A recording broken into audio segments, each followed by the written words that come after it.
Zmysel života, to je ťažká otázka, ale ja by som skúsil odpovedať osobne za seba.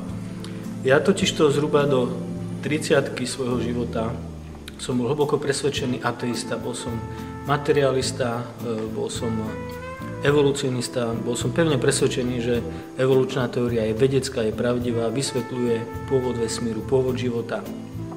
A samozrejme tým pádom som veril, že človek keď zomrie, tak už nič viac neexistuje. Jednoducho prestane byť, prestane jeho vôľa, jeho myseľ, jeho individualita úplne zaniká.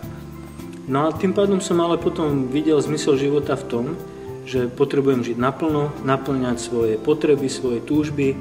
Snažil som sa byť k ľuďom dobrý, dávať im lásku, hľadal som prijímať od ľudí lásku. A môj život do tej 30-ky bol v podstate dosť bohatý, nikdy som nejako neprežíval nejaký nedostatok, nejaký veľký zármutok, nedostatok vzťahov, vždy som bol obklopený priateľmi, v škole sa mi darilo, cestoval som, športoval som a všetko bolo fajn. Čiže jediný zmysel môjho života bolo, človek po niečom túži, má nejaké vášne, má nejaké potreby a treba ich naplňať a žiť naplno.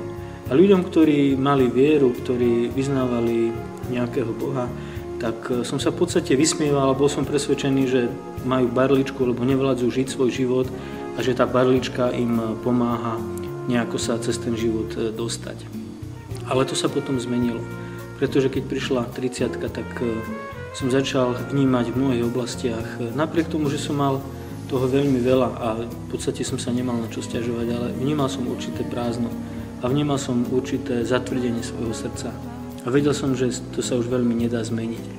A v tom čase som začal čítať Bibliu, dostala sa mi do rúk a to bolo zvláštne, že som ju neodložil na bok, ale keď som ju začal čítať, tak už som v podstate nevedel prestať. A to, čo som sa tam dočítal, mi dávalo ohromne dobrý zmysel. A tak hlboký a dokonalý zmysel, že som to začal prijímať za pravdu. A pretože ten dôvod bol, že Biblia hovorila o porušení hriechov, o porušení ľudského srdca, o porušení všetkého, čo tu je na tejto zemi, vzťahov, o porušení mnohých vecí v ľudskej spoločnosti, o nespravodlivosti, o neprávosti.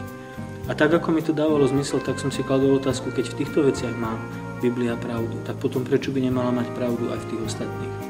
A nakoniec ma to priviedlo do bodu v mojom živote, kedy som vierou prijal záchranu skrze Ježiša Krista, Božieho Syna, ktorý sa stal človekom, aby zaplatil ten dlh, ktorý sme mali pred Bohom, aby zotrel našu vinu, zaplatil za naše hriechy, pretože odplata za hriech je smrť. A keď som to vierou prijal, tak Boh zmenil môj život. Podľa toho som vedel, že je skutočný, že naozaj existuje.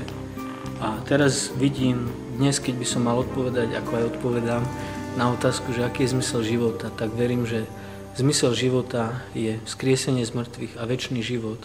Ale čo viac, že už aj teraz tu, kým ešte sme v tele na tejto zemi, tak môžeme žiť úplne nový život, s novými hodnotami, s premeneným srdcom, s novým smerovaním a žiť život už nielen pre seba, ale život pre Pána.